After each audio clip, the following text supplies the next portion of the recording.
You rolling? What happened on 9/11 is a phony, and we've never learned the truth about 9/11. The whole agenda is to create a one-world government where everybody has an RFID chip implanted in them. All money is to be in those chips.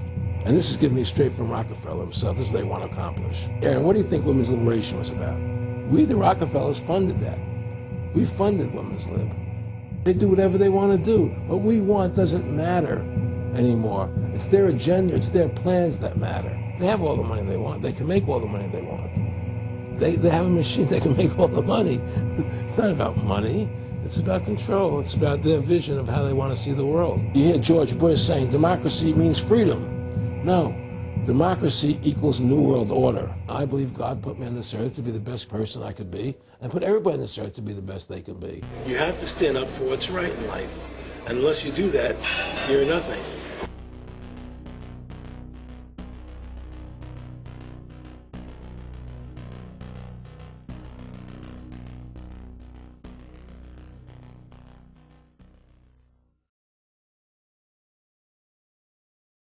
Award-winning filmmaker turned freedom fighter, Aaron Russo was an amazing individual. He'd been battling cancer for more than 3.5 years when he began making America Freedom to Fascism, that he shot, directed, edited, pretty much on his own with just the help of a few people. An amazing individual. A long life of award-winning films, of hard work, and for standing up for the Bill of Rights and Constitution. When we first went and shot this interview, I put it out on the web for free. But parts of it have never been seen. So here today, you're going to have a chance to see the in-depth interview, the final interview with Aaron Russo. But his important work lives on. He made one of the definitive films exposing the elite that control this nation and the world, the private Federal Reserve.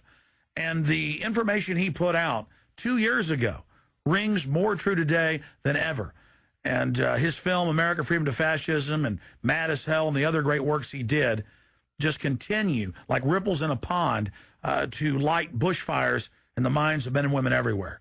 So this film is dedicated to the one, the only, Aaron Russo. You rolling? I'm honored to be interviewed by Alex Jones, a truth seeker, fighting for justice in America. Now he's charming me. He's getting me all smiling. Aaron, when did you start to think something was wrong in the world, or start to find out about the whole banking cartel and the Federal Reserve System, the New World Order?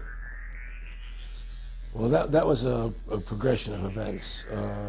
I've always been a very independent person, always believed in individuality, and that we were put on this earth to be unique individuals to fulfill our God-given potential, and that the only way to fulfill your potential is to be free, to find out who you are, and to make your errors, to make mistakes. And as I grew up, I began to realize more and more the government was inhibiting me in things that I wanted to do.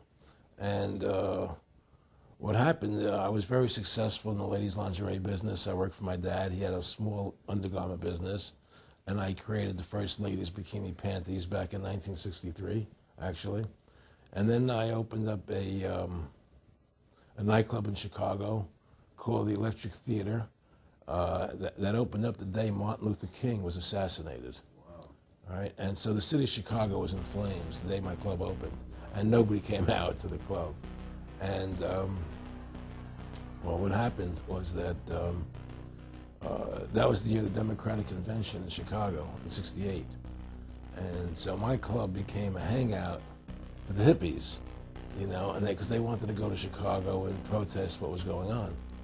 And I was having a concert at my club one night to raise money. And the police raided the nightclub, my club, for no reason at all. And I was standing outside in my office overlooking the street, and I saw all these paddy wagons pulling up in front of my club. And I was a 24-year-old kid. I had no experience at all, really. So what are these paddy wagons doing here? And then I saw all these cops getting out of the paddy wagons coming into my club. I said, oh my God, they're raiding me. And so I ran down to the stage, and I got on the stage, and I stopped the band from playing, and I said to the people in the audience, we're being raided, so sit down on the floor, cooperate, and pull out your identification and cooperate with the police. And as I said that, two of the cops from behind threw me onto the floor and grabbed me and started dragging me out of the club. I'm going, you know, victory, victory. You know, I'm playing it for all it was worth at the time. I was a kid, and then I saw the fire department there, and the fire department was dumping garbage cans, the garbage all over the floor. And I thought to myself, well, why are they doing that? You know, very quickly as they were dragging me out, and I didn't quite understand it. So they threw me into the paddy wagon. As I got into the paddy wagon, one of the cops grabbed my testicles from behind and squeezed, and I went into the paddy wagon in gigantic pain. And the next person that came into the paddy wagon, the cop, as he was stepping in, the cops took the billy club, smashed him on the head with it, and just split his skull, you know, for no reason. I mean, there was nothing wrong. So that was kind of your wake-up. That was my awakening. It's like, what is going on?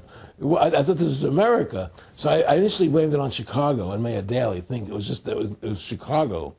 And anyway, it was the headlines of the newspapers the next day. You know, there was my picture in the newspapers, headlines, electric theater short-circuited, it was raided. And in the article, they went ahead and they said that the reason they raided the club was because the fire department came there and saw it was messy, full of garbage, and the hippies started attacking them, which was totally not true. Those dirty hippies? It was totally false. You know, it was a complete fabrication. So they ran a false flag on you. They framed you. Yeah, of course.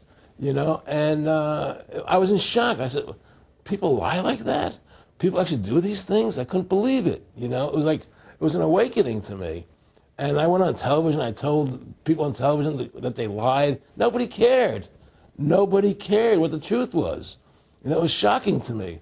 And then a week or 2 weeks later, I forget exactly what it was, two cops come to see me, a lieutenant and a sergeant, a captain and a sergeant.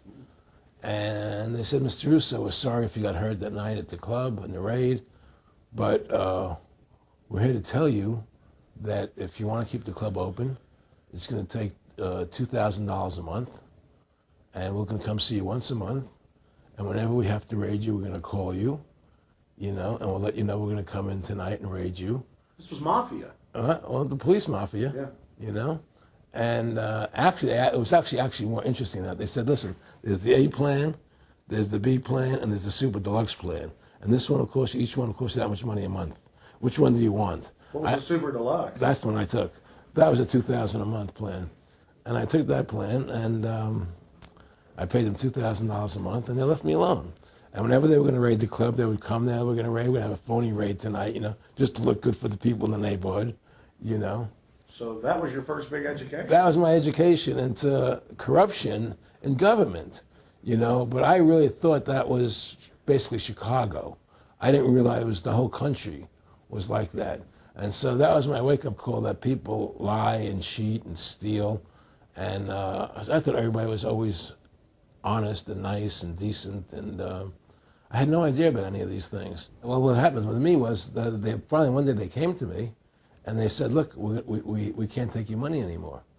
I said, why, what's up? What's going on? I said, we have to close your club. There's elections coming, and the aldermen in the neighborhood don't want you open anymore. So we can't take your money. So I had to go to court and fight them, and they were trying to close the club. And then one night there was a fire, and the club never reopened again. The club just closed, and that was the end of the club. And they burned me down.